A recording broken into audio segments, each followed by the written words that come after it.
Hi, this is Ian Kebblewhite and welcome to Elk TV. This is a Coach by Elk series and today we're here to talk about knowing and owning your numbers, and owning them, understanding what they mean to you. But before all that, a person very close to me, someone I've known for a long time, my Kung Fu master in actual fact, tells me that the 70s was a fantastic time to grow up and live in Australia. That makes sense to me. I grew up in the 80s and 90s as a kid, and there was street soccer and all that outdoor activity, cricket. My younger brother Ryan, he was a very good cricket player until he started to bowl him high, and then he started to get a bit concerned that he'd knock that beautiful smile off his face, let's just say. But guys, enough on that. I truly do believe it's the greatest time in history to be living, especially if you're learning, you're educating yourself, and you're getting ahead. You're doing something positive to continue to get ahead. And for the most part, most Australians are. It's the Aussie way, isn't it? To be able to get out there and get stuck in. And COVID, let's reflect on that. Queensland in particular. I'm lucky enough to live in Queensland and we've done exceptionally well in the COVID period. And that flow through has occurred. We've got massive interstate migration to Queensland. People want a slice of the Sunshine State. And why not?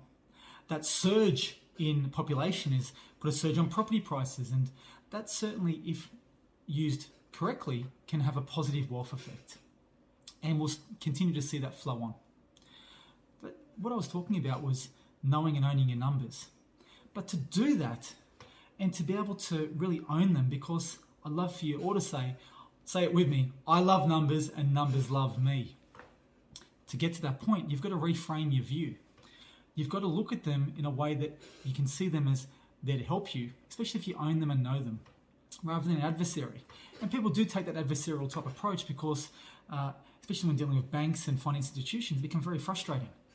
And you're trying to own and know those numbers, and to do it on a daily basis, well, that's certainly behaviour. And to do anything I'm talking about to the right extent, to the way it's going to actually give you money power, requires a reframing of your view. And that requires a changing of your psychology. Now, to change psychology, that's an important step. And how do you do that? Well, you feed yourself with positive information. And that's what Coach by Elk's here to do. So, as a first step to know your numbers, let's do a mental walkthrough of our client needs analysis and fact find. So, at the first part, we're going to get to know you, your age, your date of birth, all that type of personal detail that we need to know that we're dealing with the right person, that you are who you say you are. And we've been lucky enough with Elk to have an Elk River, if you like, really, really loyal, positive customers and clients, our members that have dealt with us for a long time. So we get to know them on an intimate level, on a personal level. And then we also know them obviously on a business and financial level. Just on that, why I do Coach by Elk is because, again, why it's the greatest time to be alive, and perhaps in the most part, if you've been alive after World War II, say, and you've been able to really live in what has been a peaceful world in Australia anyway, you find that if you're truly doing what you're built for, then isn't that a great time to be alive? And Coach by Elk for me is doing what I'm built for. Numbers and their application in finance and financial is like, for me, the Harry Kuehl thing. It's Harry Kuehl found his thing, which was soccer. It took him to be one of the best in the world. And for me, numbers and their application in finance and financial is what I'm best at. The other thing that I love, and the other thing I believe I am very good at, is coaching. And why I say that is I can see that response I get, that genuine response and loyalty from kids and parents and the youth and their families that you and I coach and I see, that they can see that what I'm doing is trying to help, really genuinely trying to help them. And when it's about helping and giving, and when it's about helping and giving in finance and financial, and that's what it is for us. It's about helping and giving people what they need. And then there are certainly the commercial benefits of getting that right, but that's what our purpose is. So that combination for me is Coach by Elk. And so back to our client needs analysis, our fact find, helping you know your numbers. Knowing your numbers starts with, well, let's look at some of the most common terms. Income. What is your income. So what's your household income? As a corporation, what is your income? You need to look at that in terms of what you put into personal exertion, so how you expend your time, and the trade-off of time for money. That's something that is not going to get you money power. It's going to give you the ability to earn money, to give you vehicles to try and get towards money power, as long as you take the right steps. But the trade-off of time for money, it's not going to give you financial freedom. It's simply one of the mechanisms, the levers that helps you do what you need to do. So your income through personal exertion is one thing. Then we've got other income in the form of rental income, dividends, interest income. If you're lucky enough to have compound interest working for you, that interest income. Now, interest income at the moment is minimal. And I will say though, in my period of doing this, and it's been a long time, some of the wealthiest people I've seen and known have generated that wealth through cash or cash equivalent and been very smart with their money.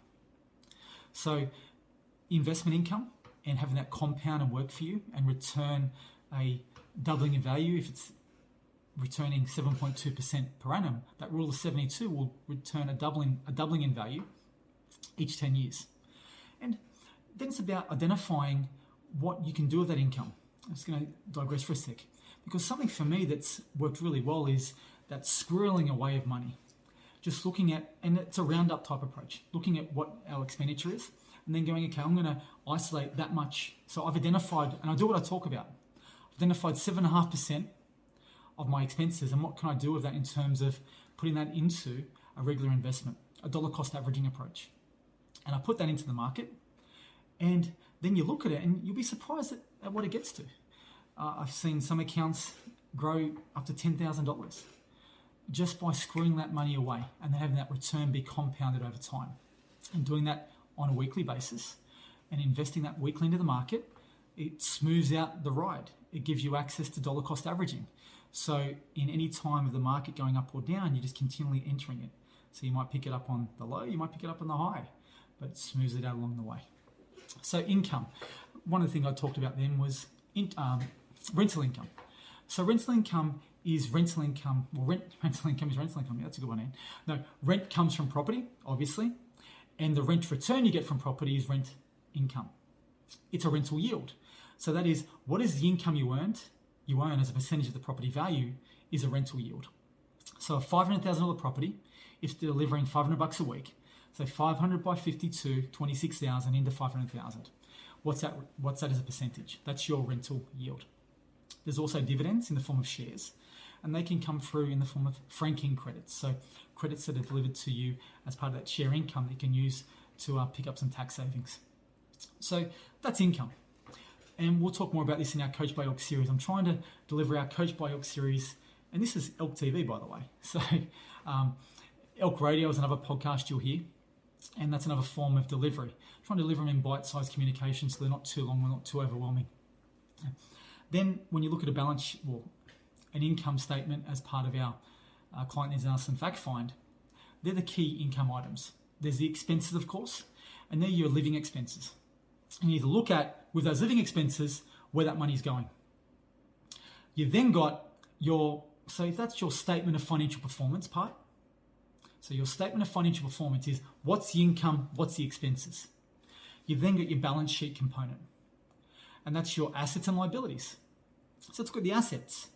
And just before I move off the income, because it's something I can't move off without touching on, what's the tax you're paying with those expenses?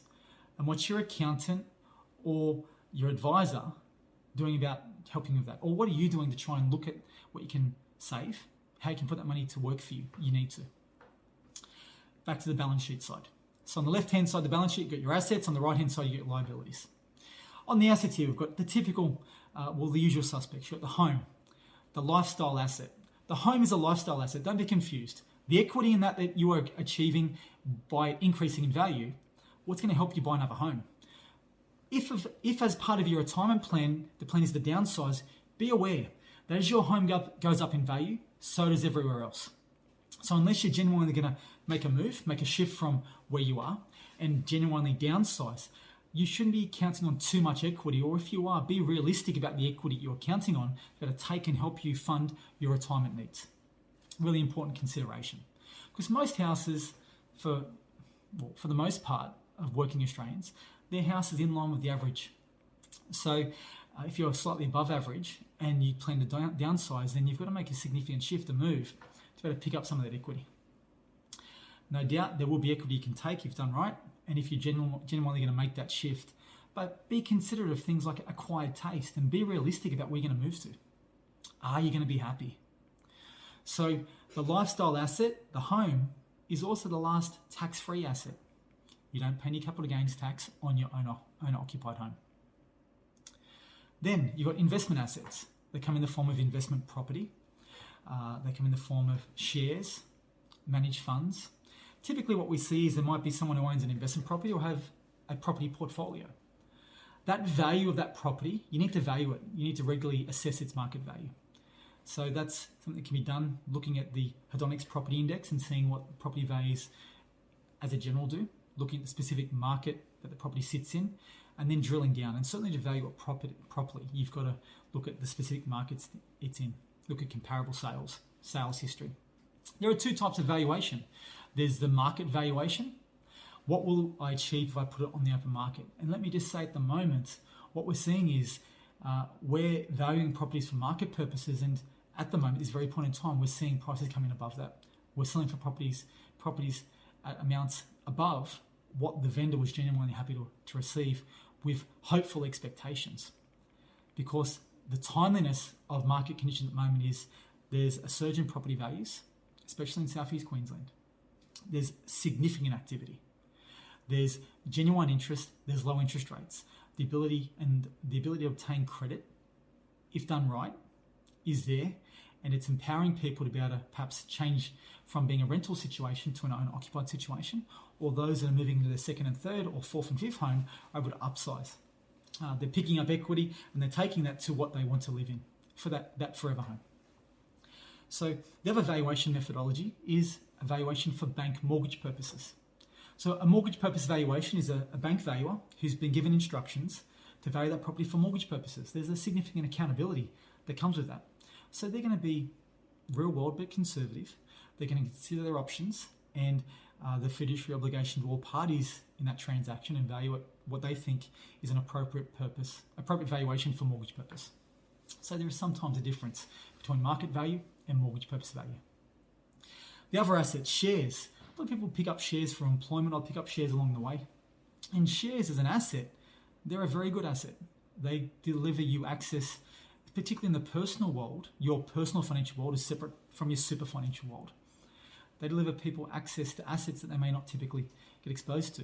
And that's where, if you can isolate some savings, maybe if you put that money to work for you, you could put it into your home loan, put it into your offset account, and save at the moment maybe 2 or 3%. Or could you put it into the market and get that money to work for you? Now, don't do that until you get the right advice. Very important. And everything I'm talking about here, guys, come to us, talk to us, let us get to know you before you actually go and put an action plan in place. But at the same time, we're here to help. This is what the Coach by Ox is about, is to empower you, to educate you, to have you own your numbers so you know what you're doing. You can start to make informed decisions, or you can start to learn and really be motivated by that, change your behaviors and take an interest in it. Other assets, art, collectibles. There might be some funds that people have invested in that, again, the underlying assets might be shares. So that's investment assets, or typical investment assets. The other one, of course, which I've touched on just earlier, is the super financial world, your superannuation. Now, isn't that an interesting one? Superannuation. It is certainly super if you take an interest in it. Until the day you take an interest in it, you've got every right to say, you know what, I really don't give a shit. But the reality is, you should. Because about $2 in every 20 that you spend, so it's $2 in every 20 you earn, pardon me. So every $2, so every 20 bucks you earn, about $2 of that goes to super. Because it's about 9.5% growing to 12%. So you earn the money and your contribution goes to super. That's a lot of money that goes to super over your lifetime. And if I asked you now where that money's invested, would you know? Would you genuinely know where that money's invested? You might know the fund, of course, but do you know where it's invested and what it's doing for you? I can guarantee if that money was in the bank, if you had 50 grand, 100 grand in the bank, you would have looked at it today. Maybe twice. You looked at it yesterday. Because it's money you see you can use. Well, superannuation is the same thing. Superannuation is forced savings for your retirement. And so it should be. So it's there to help you fund your retirement. That's its only purpose. If you look at it that way and look at it as something that's very important to you and see how you can make sure you own it, understand what it's doing, and take an interest in it, that will help you then want to grow it and see what you should be doing with that.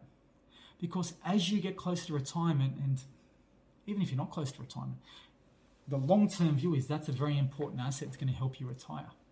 So you need to know what it's doing, where it's going, what the measurable expectation is in terms of where it'll get to. And then from there, make sure you can have enough. And you do that by knowing who's managing it, what the fees are, what it's invested in. Is that the right mix for me? Am I paying for insurances in that? All those different considerations to be able to make sure that you understand truly what your superannuation is doing. Because super is an important part of being future-proof. Especially as you get close to retirement, and let's just say you've got some assets. There might be some direct assets, some property assets in your personal name. And there's some borrowing attached to those. As you get closer to retirement, you need superannuation because it's a liquid asset. Well, in the most part, if people have a self-managed super fund, they might have a mixture of liquidity. They might have a direct property in their super with some super borrowing, and they have some liquidity in the form of the other assets they're invested in, those usual suspects: cash, fixed interest, Australian shares, international shares, some funds. Now, they can be easily converted to cash, so they're liquid. And that liquidity is important because it's going to give you retirement income. It's also going to help you hold those other assets for longer. So it might be that you need to hold those property assets for longer to get the highest and best outcome from what you've done in acquiring them. Typically, holding property longer is better than holding them for a lesser or shorter period of time. And RP data suggests that the optimum period of time is about 21 years. And just on that, my daughter, Maya, was studying for her biology exam. She goes, "Dad, what's optimal conditions mean?" And I said, "What for?" And she's talking about some lap size wave or something like that, some biological term. And by the way, I was good at biology at school, so I should know this. But the optimal conditions. So what is the best conditions? What is the conditions where it will thrive? So the optimal time to sell your property. You being in control of that by maintaining liquidity. So on the asset side, I think that's a fair roundup. In the liability side, then you've got obviously your home loan attached to your home. Now, what type of home loan is it? Is it a plain and simple loan? Does it have unlimited free redraw? Is there an offset account? Is that offset account a fully transactional offset account? How do you use your money? Just today, we had a client that had money, a good amount of money, in cash at a major bank, and they had their home loan, another institution, outside the big four, but a well-known bank. And that money could have been working for them in a far better way. On big income as well. So that money, all those income, all that earning, those wages from the personal exertion, plus the rent they were getting, was still going into the major bank account. And that's where the person thought their bank was. In actual fact, yeah, it is, but your home loan is the most expensive part of that, your banking or finance world.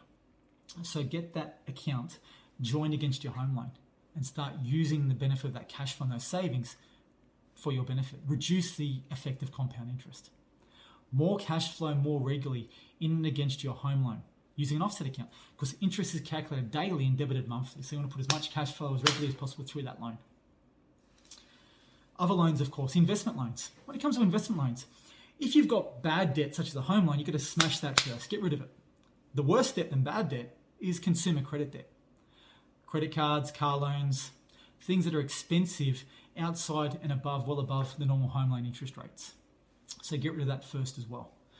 But then if you've got the good debt, which is the investment debt, which gives you tax deductible interest, which helps give you tax minimization advantages, and that at the same time would therefore mostly be attached to an investment asset, such as a property asset that's going to give you access to open market forces, growth in the value of rent, growth in the value of the asset over the medium to long term, and tax savings. Well, that's a good asset. So the other reason I've described being tax deductible debt makes it a good debt. So with that, you should really focus on interest rate risk management. What's the best and sharpest rates I can get? Because it's an investment, isn't it? Look at it as a business case. What's going to maximize return? Well, if I've got a certain rental yield, and I can only do so much with that, then if I push it too hard, it falls outside the market parameters, and I can't achieve the rent I'm aiming for. So you've got to always push, but understand the market conditions and what you can get to. But rates are something you've perhaps got some more, in some respects, power over, because you've got the ability to negotiate, or you've got the ability to swap, you've got the ability to fix at the moment. And some of the fixed rates at the moment in the interest rate world for investments are very, very low 2%. So if you're not getting that, and one way you may not be getting it is you're paying interest only. So in the term of payment type, if you've got an investment loan, you might be paying interest only. And historically, and as part of a start off of a plan, that's a good way to do things. It allows you to get certainty of your cash flow and lock that cash flow and allow you to be in control of that cash flow and paying a bit more if you want. It also allows you to pump as much cash flow as possible through your bad debt, your home loan, say. But what we've seen over the recent time is there's been a pricing structure applied to the type of loan and the type of repayment. So principal interest loans are cheaper than interest-only loans. And at the moment, what we're seeing is if you have had an interest-only loan, the rate you could get for a principal interest loan is almost 1%, or it's much cheaper. To the point where if you're paying interest only on a certain loan balance before, your principal interest repayment would be about the same. So it certainly makes sense to go P&I, principal interest, rather than interest only. When you're paying the same amount on a cash flow basis, it's costing less on the interest, and now you're building up wealth. You're reducing debt to build up equity. And how do you measure that? Well, the value of the property, the value of the asset versus the value of the loan. Property, loan. The difference is your equity. You might have some lending value. You might actually go, I can tap into some of that equity to do something else, and go again and start to snowball. Get another asset, does the same kind of thing, and get a compounding effect, being a growth in terms of a growth rate on a very conservative basis over the medium to long term on, say, $400,000 or $500,000 worth of money. If I had $500,000 today and the person next to me had $100,000 invested in the same market, what will be worth more in 20 years' time? It's not a trick question. More money in the market, accessing the same market conditions, would grow on the same rate to a higher net equity position. So can you leverage, can you use a bit of that money you've got, 100 grand, to acquire an asset worth 500,000? Now done right, managing risk in a creditworthy way, the cash flows and business case work, it'll deliver you a better net outcome, a better net equity position.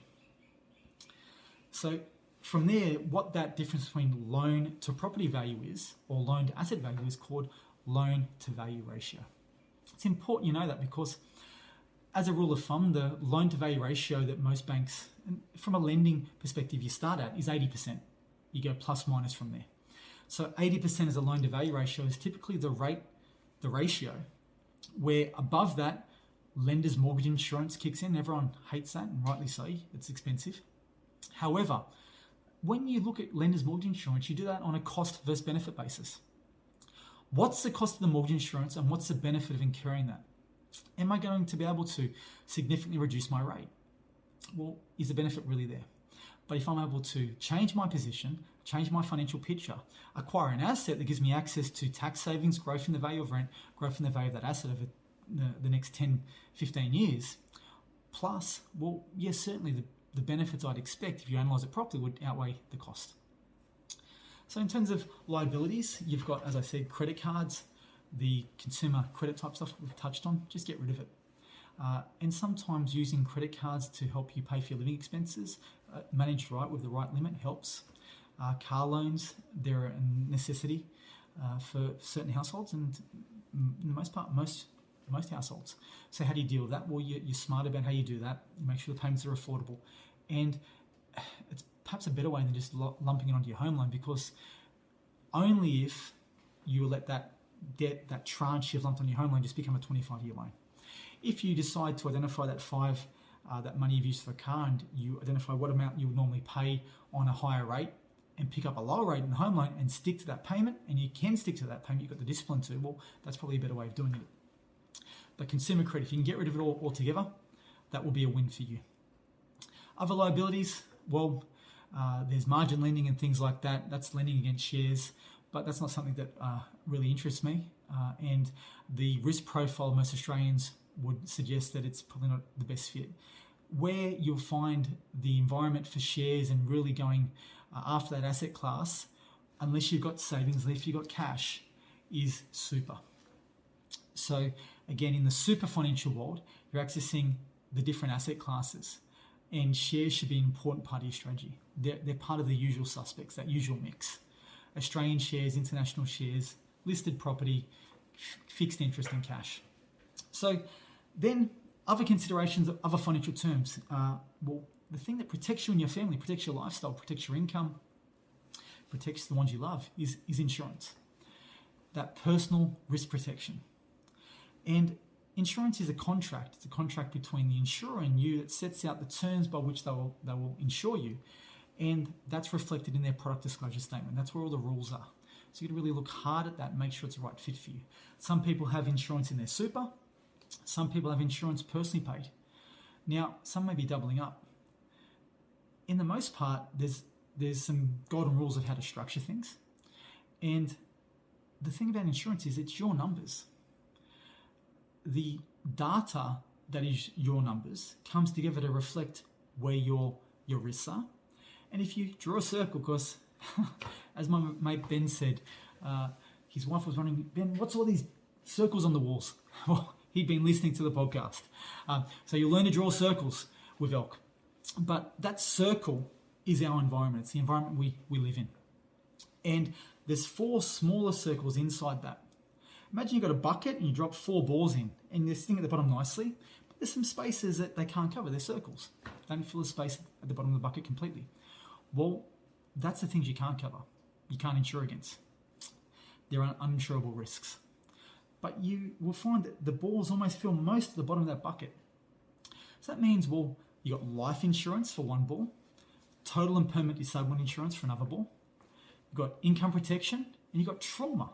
Now, these balls slightly overlap as well, because there are some things they cross over on and give some connectivity in terms of the cover. That's how you can start to protect yourself against the risks we face. Life insurance speaks for itself if you pass. Total and permanent disablement, there's a lot of considerations there. Income protection, probably the most important thing to you, the biggest asset, your income. And then trauma, unfortunately, the thing that will happen is most likely to happen to most of us. So in terms of terms and definitions and helping you know your numbers, they're the types of things you should be thinking about. Think about your numbers for each of them. So what we'll do is, to help, I'll have Elk, our team, send you an electronic version as a link to our Client Needs and Us and Fact Find. Guys, it's not going to go anywhere. That data is just for you. It's a form for you to use. Start plugging away at it and really take a snapshot so you can sit back and go, you know what? When I look at my statement of financial position, what does that mean to me? What's my income? What's my tax? What's my other income? Am I accessing income from other sources? From passive income, not just me through personal exertion. What's my loan position? What's my liability? What's my net equity? What's my real net worth? What does that mean to me? Start to make some honest assessments. And then from there, you can start to see, well, what is your strategy? But you can't adopt a strategy until you get your psychology right, until you understand that these are my numbers, I need to work at them and fix them. And then once you get that right, you can get any strategy. Okay, thank you very much for your time. I am Ian Kebblewhite. This is Coach by Elk, and I hope you enjoyed Elk TV.